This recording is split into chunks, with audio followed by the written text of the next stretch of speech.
Vegas. I got to ask you just for your analysis, break down the Jhonny Gonzalez fight, defending this title against Gary Russell. A lot of people say speed against power. Jhonny is a solid veteran with some punching power and, has all those veteran tricks. Gary's a hungry young fighter, though, so it should be a good matchup. I think there's a lot of question marks about Gary after his one step up. He got beat, but it was against a very good fighter.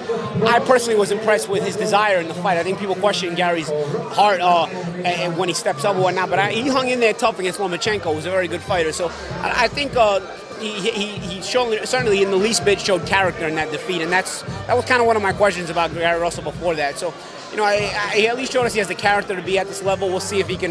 He has the skills now. Came up short against Lomachenko. Gonzalez is a different kind of fighter, but Gonzalez presents a different puzzle, and that's a lot of punching power. So we'll see. It's exciting to kind of get some questions, get some answers to your questions whenever it comes to these young fighters, and I think that's what we'll get tomorrow night.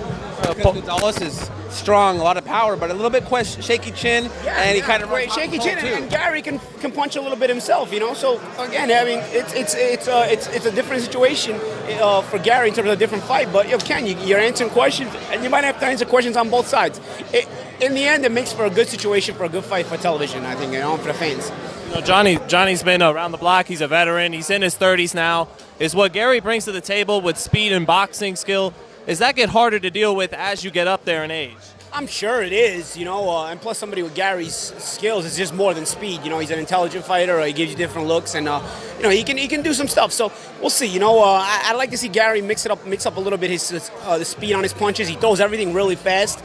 I like to see him kind of change up the speed once in a while. That way, when he does come with speed, it surprises you even more. So that's the one thing I'd like to see Gary work on. But I think Gary's a guy that belongs on this level. We'll see if he can win at this level. But in the very least, I think he belongs on this level.